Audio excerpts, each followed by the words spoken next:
ಏನೋ ಮಾರ್ಮಿಕವಾಗಿ ನುಡಿಯಕ್ಕೆ ಹೋಗಿ ಹಿರಿಯ ರಾಜಕಾರಣಿ ಮಾದೇವಪ್ಪನವರು ಒಂದು ಸರಿಯಾದ ಹೋಲಿಕೆ ಅಲ್ಲದ ಮಾತುಗಳನ್ನು ಮಾತಾಡಿದರು.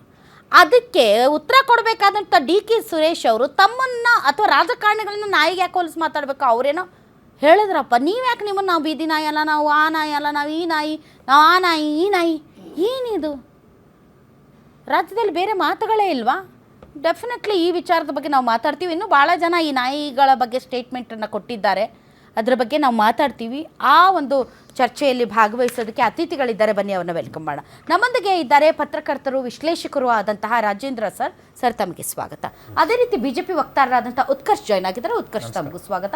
JDS ವಕ್ತಾರರಾದಂಥ ಅಶ್ವಿನ್ ತಮಗೂ ಸ್ವಾಗತ. ಇನ್ನು ಕಾಂಗ್ರೆಸ್ ವಕ್ತಾರರಾದಂಥ ವೇಲು ನಾಯ್ಕರ್ ಅವರೇ ತಮಗೂ ಕೂಡ ಸ್ವಾಗತ. All right, okay. ಸೊ ನಾನು ರಾಜೇಂದ್ರ ಸರ್ನ ಲಾಸ್ಟಿಗೆ ಮಾತಾಡ್ತೀನಿ, ಯಾಕಂದರೆ ತಾವೆಲ್ಲರೂ ಏನು ಹೇಳ್ತೀರಾ ಅನ್ನೋದು ನನಗೆ ತುಂಬ ಕುತೂಹಲ ಇದೆ. ವೇಲು ನಾಯ್ಕರ್ ಅವರೇ, ಏನು ಕಾಂಗ್ರೆಸ್ ರಾಜಕಾರಣಿಗಳು ತಮ್ಮನ್ನು ತಾವು ನಾಯಿಗೆ ಹೋಲಿಸಿ ಮಾತಾಡ್ತಾರಲ್ಲ? ಅದರಲ್ಲಿ ಈಗ ನಾವು ಮಾಧ್ಯಮದಲ್ಲಿ ನೋಡಿದ್ವಿ, ಮಾದೇವಪ್ಪ ಅವ್ರು ಯಾವ ಕಾರಣಕ್ಕೆ ಅವ್ರು ಇಲ್ಲ ಪ್ರಶ್ನೆ ಸರ್, ಏನ್ ಸರ್ ನಾಯಕತ್ವಕ್ಕೋಸ್ಕರ ಕಿತ್ತಾಟ ನಡೀತಾ ಇದೆ, ನಾಯಕತ್ವ ಬದಲಾವಣೆ ಆಗುತ್ತಾ ಅಂತ. ಯಾಕ್ರಿ ಪದೇ ಪದೇ ಆ ಪ್ರಶ್ನೆ ಕೇಳ್ತೀರಾ? ಆ ಥರದ್ದು ಯಾವ ಪ್ರಶ್ನೆ ಇಲ್ಲ. ಹೈಕಮಾಂಡ್ ತೀರ್ಮಾನ ಮಾಡುತ್ತಂದ್ರೆ ಮುಗಿದೋಯ್ತು. ನಾಯಕತ್ವ ಬದಲಾವಣೆಯ ವಿಚಾರನೇ ಇಲ್ಲ. ಹೈಕೋರ್ಟ್ ಬೀದಿ ನಾಯಿಗಳನ್ನು ಒಳಗಾಕಿ ಅಂತ ಹೇಳಿದೆ ಅಂತಂದರೆ ಅರ್ಥ ಏನು? ಅಂದರೆ ಬೀದಿಯಲ್ಲಿ ಬೊಗಳುವ ನಾಯಿಗಳಿಗೂ ಮತ್ತು ನಾಯಕತ್ವ ಬದಲಾವಣೆ ಬಗ್ಗೆ ಮಾತಾಡ್ತಾ ಇರುವಂಥ ರಾಜಕಾರಣಿಗಳಿಗೂ ವ್ಯತ್ಯಾಸ ಇಲ್ವಾ ಅಂತ. ಅದು ಯಾವ ಕಾರಣಕ್ಕೆ ಹೇಳಿದ್ರು ಅಂತ ಅದನ್ನು ಅವ್ರನ್ನೇ ಕೇಳಬೇಕಾಗತ್ತೆ. ಯಾಕಂದರೆ ಕಾಂಗ್ರೆಸ್ ಪಕ್ಷ ಅಂತ ಅಂದಾಗ ತಮಗೆಲ್ಲ ಗೊತ್ತಿದೆ, ಹೈಕಮಾಂಡ್ ಅಂತ ಏನಂತಿದೆಯೋ ಅದ್ರ ಪ್ರಕಾರ ಎಲ್ಲರೂ ಹೋಗ್ತಾರೆ ಹೊತ್ತು ಅದನ್ನ ವಿರುದ್ಧವಾಗಿ ಹೋಗೋಂಥವ್ರು ಯಾರೂ ಇಲ್ಲ. ಅದನ್ನೇ ಅವ್ರು ಹೇಳಿದ್ದು, ನಾಯಿನ ಬಾಲ ಅಲ್ಲಾಡ್ಸಕ್ಕಾಗತ್ತಾ? ನಾಯಿ ಬಾಲನ ಅಲ್ಲಾಡಿಸ್ಬೋದು ಅಂತ. ಸೊ ನನಗೆ ಮಾರ್ಗದರ್ಶನ ಮತ್ತು ಜ್ಞಾನದ ಕೊರತೆ ಇದೆ. ಅವ್ರು ಹೇಳಿದ ಪ್ರಕಾರ ನಾಯಿ ಯಾರು, ಬಾಲ ಯಾರು ಸರ್? ಅದನ್ನು ಅವ್ರನ್ನೇ ಪ್ರಶ್ನೆ ಕೇಳಬೇಕಾಗುತ್ತೆ. ಅಲ್ಲ, ನಿಮ್ಮ ಅಂಡರ್ಸ್ಟ್ಯಾಂಡಿಂಗ್ ಏನು ಅಂತ ಇವತ್ತು ನೀವು ಬಂದಿರೋದ್ರಿಂದ ನಾನು ನಿಮ್ಮನ್ನು ಕೇಳ್ತಾ ಇದ್ದೀನಿ. ನಾಯಿ ಬಾಲನ ಅಲ್ಲಾಡಿಸುತ್ತೆ, ಬಾಲ ನಾಯಿನ ಅಲ್ಲಾಡ್ಸಕ್ಕಾಗಲ್ಲ. ಬಾಲ ಯಾರು, ನಾಯಿ ಯಾರು? ಅವ್ರು ಯಾವ ಉದ್ದೇಶದಲ್ಲಿ ಹೇಳಿದ್ದಾರೆ ಅನ್ನೋದು ನಾವೇನಾದರೂ ಅರ್ಥ ಮಾಡ್ಕೊಂಡಿದ್ದೀವಿ. ಪದೇ ನಮ್ಮ ಮೀಡಿಯಾ ಅವ್ರು ಏನು ಮಾಡ್ತಾ ಇದ್ದಾರೆ, ಏನು ನಿಮ್ಮ ನಾಯಕತ್ವದಲ್ಲಿ ಏನಾಯಿತು, ಬದಲಾವಣೆ ಆಯ್ತಾ ಆಗ್ಲಿಲ್ವಾ ಅನ್ನೋದು ಮಾತಿರೋದ್ರಿಂದ ಅದನ್ನ ದಿಕ್ತಪ್ಸಕ್ಕೆ ಈ ಥರ ಏನಾದರೂ ಮಾತಾಡಿದ್ರ ಅನ್ನೋದು ನಮ್ಗೆ ಸಂಶಯ. ಯಾಕಂದರೆ ಹೈಕಮಾಂಡ್ ಅವ್ರು ಪದೇ ಹೇಳಿದೆ, ನಾಯಕತ್ವದ ಬಗ್ಗೆ ಟೈಮ್ ಬಂದಾಗ ನಾವು ಅದ್ರ ಬಗ್ಗೆ ಮಾತಾಡ್ತೀವಿ, ಮಧ್ಯದಲ್ಲಿ ಯಾರು ಮಾತಾಡ್ಕೊಡ್ದು ಅಂತ ಹೇಳ್ತಾರೆ, ಮಾತಾಡಲ್ಲ ಅಂತ ಹೇಳ್ಬೇಕಪ್ಪ. ಅದಕ್ಕೆ ಆ ರೀತಿಯಲ್ಲಿ ಅವ್ರು ಏನಾದರೂ ದಿಕ್ತಪ್ಸೋದಕ್ಕೆ ಏನಾದರೂ ಮಾತಾಡಿದ್ರೆ ಅದು ಅವ್ರನ್ನೇ ಕೇಳಬೇಕಾಗುತ್ತೆ. ಇರ್ಲಿ, ದಿಕ್ತಪ್ಸೋದಕ್ಕೆ ಮಾತಾಡುವಂತಹ ಬಹಳಷ್ಟು ಮಾತುಗಳಿವೆ. ಅವರು ತುಂಬಾ ಜ್ಞಾನಿಗಳಿದ್ದಾರೆ, ಹಿರಿಯರಿದ್ದಾರೆ, ಅಂಬೇಡ್ಕರ್ ವಾದಿಗಳು ಅವರು, ಅಂಬೇಡ್ಕರ್ ತತ್ವಗಳನ್ನು ಜೀವನದಲ್ಲಿ ಪಾಲಿಸೋಂಥವ್ರು ಅವರು. ಒಂದು ಒಳ್ಳೆಯ ಸಾಮ್ಯತೆ, ಒಂದು ಒಳ್ಳೆಯ ಹೋಲಿಕೆ ಬೇಡವಾ? ಬೀದಿ ನಾಯಿಗಳನ್ನು ಎತ್ತಾಕೊಂಡು ಒಳಗಾಕಿ ಅಂತ ಹೇಳಿದೆ ಕೋರ್ಟು ಅಂತಂದರೆ ಏನರ್ಥ? ಅಂದರೆ ಮಾತಾಡೋರ್ನೆಲ್ಲ ಒಳಗಾಕ್ಬೇಕಾ? ತುಂಬ ಖುಷಿ ಆಗ್ತಾ ಇದೆ. ಯಾಕೆಂದರೆ ಇವತ್ತು ಎಷ್ಟೋ ಜನ ಮಹಿಳೆಯರು ಹೇಳ್ತಾ ಇದ್ರು, ನನಗೆ PCOD ಪ್ರಾಬ್ಲಮ್ ಇತ್ತು ಸರ್, ಥೈರಾಯ್ಡ್ ಪ್ರಾಬ್ಲಮ್ ಇತ್ತು ಸರ್, ಆರಾಮಾಗಿ ನಾನು ಸಣ್ಣ ಆದೆ ಸರ್, ತುಂಬ ಥ್ಯಾಂಕ್ ಯು ಅಂತ ಎಷ್ಟೋ ಜನ ಹೇಳ್ತಾ ಇದ್ರು. ನಿಮಗೆ PCOD ಪ್ರಾಬ್ಲಮ್ ಇರಲಿ, ಥೈರಾಯ್ಡ್ ಪ್ರಾಬ್ಲಮ್ ಇರಲಿ, 100% ನೀವು ಸಣ್ಣ ಆಗಬೇಕು, ಆರೋಗ್ಯದಲ್ಲೂ ಸಮೇತ ತುಂಬ ಚೇತರಿಕೆ ಆಗಬೇಕು ಅಂದರೆ ಪ್ರತಿದಿನ ನಮ್ಮ ಜೀನಿ ಸ್ಲಿಮ್ನ ಯೂಸ್ ಮಾಡಿ. ಯಾಕೆಂದರೆ ಜೀನಿ ಸ್ಲಿಮ್ಮು ಒಂದು ಉತ್ತಮ ಆಹಾರ. ಮಾತಾಡೋರಿಗೂ ನಾಯಿಗಳಿಗೂ ವ್ಯತ್ಯಾಸ ಇಲ್ವಾ?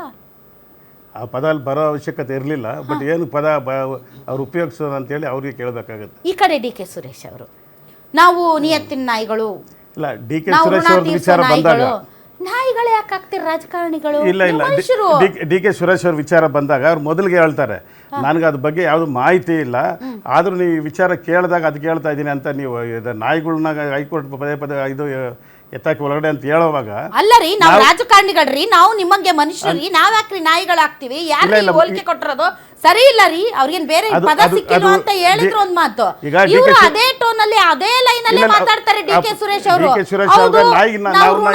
ನಾಯಿಗಳು ಅಂತ ನಿಯತ್ತು ಅಂತ ಬಂದಾಗ ಪ್ರತಿಯೊಬ್ರು ನಾಯಿನೇ ಹೋಲಿಸೋದು.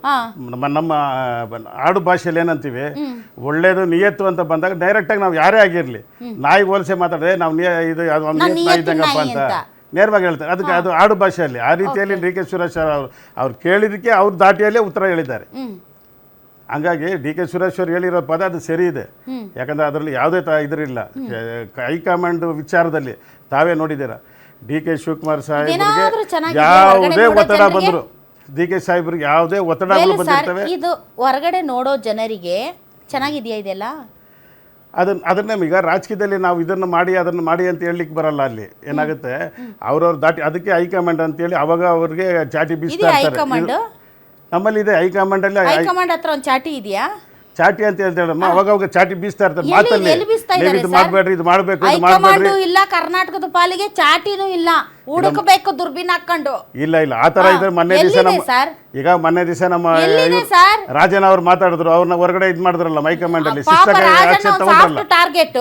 ಇಲ್ಲ ಟಾರ್ಗೆಟ್ ಪ್ರಶ್ನೆ ಇಲ್ಲ, ಯಾರಾದ್ರೂ ಹೈಕಮಾಂಡ್ ವಿರುದ್ಧವಾಗಿ ಹೋದ ಇಲ್ಲ ಹೈಕಮಾಂಡ್ ವಿರುದ್ಧವಾಗಿ ಯಾರಾದ್ರೂ ಹೋದ ಅಂದ್ರೆ ಅವ್ರಿಗೆ ಅದೊಂದು ಪಾಠ ಅಂತ ಹೇಳಿ ಇಕ್ಬಾಲ್ ಅವ್ರನ್ನ ಎಕ್ಸ್ಪೆಲ್ ಮಾಡಿದಾರಾ? ಶಿವಗಂಗಾ ಬಸವರಾಜರನ್ನ ಎಕ್ಸ್ಪೆಲ್ ಮಾಡಿದಾರಾ? ಕಮಿಟಿಗೆ ಎಂ ಪಿ ಪಾಟೀಲ್ ಹೇಳಿದಾರೆ ಇಂತ ಹೇಳಿಕೆಗಳು ಕೊಡಬಾರ್ದು ಅಂತ. ಅದು ಪದೇ ಹೇಳ್ತಾ ಇದ್ದಾರೆ. ಅದು ಮೀರಿ ಯಾರ ಮೇಲೆ ಕ್ರಮ ತಗೊಂಡು ಯಾರು ಮಾತಾಡ್ತಾ ಇದ್ದಾರೆ ಸರ್ ಇವತ್ತು ಕರ್ನಾಟಕ ರಾಜಕೀಯ ಬಗ್ಗೆ? ಯಾರು ಮಾತಾಡ್ತೀರಿ? ಯಾರು ಕನ್ಸರ್ನ್ ಇದೆ? ನಮಗೆ ರಾಜಕೀಯ ಬೇಡ. ನೀವು ಡಿ ಕೆ ಶಿವಕುಮಾರ್ ಅವ್ರ ಬಗ್ಗೆ ಮಾತಾಡ್ತಿರೋ, ಸಿದ್ದರಾಮಯ್ಯ ಅವ್ರ ಬಗ್ಗೆ ಮಾತಾಡ್ತಿರೋ, ಅದು ನಿಮಗೆ ಸಂಬಂಧಪಟ್ಟಿದ್ದು. ಜನರಲ್ಲಿ ತಪ್ಪು ಅಭಿಪ್ರಾಯ, ನಿಮ್ಮನ್ನು ಆಯ್ಕೆ ಮಾಡಿ ಕಳಿಸಿದ್ದಕ್ಕೆ, ನಿಮಗೆ ಬಹುಮತ ಕೊಟ್ಟಿರೋದಕ್ಕೆ ನೀವು ಜನರಿಗೆ ಕೊಡ್ತಾ ಇರುವಂಥ ಕೊಡುಗೆನಾ ಇದು? ಏನು ಡಿಸ್ಕಷನ್ ಆಗಬೇಕು ಇವತ್ತು ರಾಜ್ಯದಲ್ಲಿ? ಈಗ ಆ ವಿಚಾರದಲ್ಲಿ ಸರ್ಕಾರ ಸರಿಯಾದ ರೀತಿಯಲ್ಲಿ ಹೋಗ್ತಾ ಇದೆ. ಸರ್ಕಾರ ಇವತ್ತು ನಾವು ಎಲ್ರಿಗೂ ಹೇಳೋದಷ್ಟೇ, ನಮ್ಮ ಆಡಳಿತ ಪಕ್ಷ ಇಲ್ಲ, ವಿರೋಧ ಪಕ್ಷ ಇಲ್ಲ. ಈಗ ಮುಂದೆ ಬಜೆಟ್ ಡಿಸ್ಕಷನ್ ಬಜೆಟ್ ಡಿಸ್ಕಷನ್ ಇಟ್ಕೊಂಡು ಜನಗಳಿಗೆ ಏನು ಆಗು ಹೋಗ್ಗಳು ನೋಡಬೇಕು. ಇದ್ರ ವಿಚಾರದಲ್ಲಿ ಇರಬೇಕು. ಎಷ್ಟು ಗಂಟೆಗೆ ಸರ್? ಅರ್ಥ ಆಯ್ತಮ್ಮ? ಇದ್ರ ವಿಚಾರ ಹೋಗ್ಬೇಕು. ಫ್ಲೈಟ್ 20 ಜನ ಶಾಸಕರು ಹೋಗ್ತಾ ಇದಾರಲ್ಲ, ಫ್ಲೈಟ್ ಎಷ್ಟು ಗಂಟೆಗೆ? ಅದು ಈಗ ನಾವು ಮಾಧ್ಯಮದವರು, ಜನಸಾಮಾನ್ಯರು, ನಾವು ಬಜೆಟ್ ಬಗ್ಗೆ ಮಾತಾಡ್ತೀವಿ. ನೀವು ಮೋಜು ಮಸ್ತಿ ಮಾಡೋದಕ್ಕೆ ಟ್ರಿಪ್ ಹೋಗಿ ಫಾರಿನ್ಗೆ, ಅವ್ರದ್ದೇನು ಕೆಲಸ ಇರಲ್ಲ ನೋಡಿ. ನಮ್ಮ ಕ್ಷೇತ್ರಕ್ಕೆ ಏನ್ ಬೇಕು ಏನ್ ಬೇಡ ಅನ್ನೋದು ಇರಲ್ಲ. ಆಲ್ರೆಡಿ ಹೇಳ್ಬಿಟ್ಟಾರೆ. ಗಮನಿಸ್ತಾ ಇರ್ತಾರಮ್ಮ, ಯಾವ್ದು ಏನಾಗುತ್ತೆ ವಿಡಿಯೋ ಕಾಲ್ ಅಲ್ಲಿ ಝೂಮ್ ಲೈವ್ ಜನ ವಿಡಿಯೋ ಕಾಲ್ ಅಂತಲ್ಲ ಅಮ್ಮ, ಇವತ್ತು ಮಾಧ್ಯಮ ಎಷ್ಟು ಫಾಸ್ಟ್ ಇದೆ ಅಂತ ನಿಮ್ಗೆ ಗೊತ್ತಿದೆ. ನಾವಿಲ್ಲಿ ಮಾತಾಡ್ತಾ ಇದ್ದೇವೆ ನೋಡಿ, ಡೈರೆಕ್ಟ್ ನೋಡುವಂತ ಇವತ್ತು ಪ್ರಪಂಚ.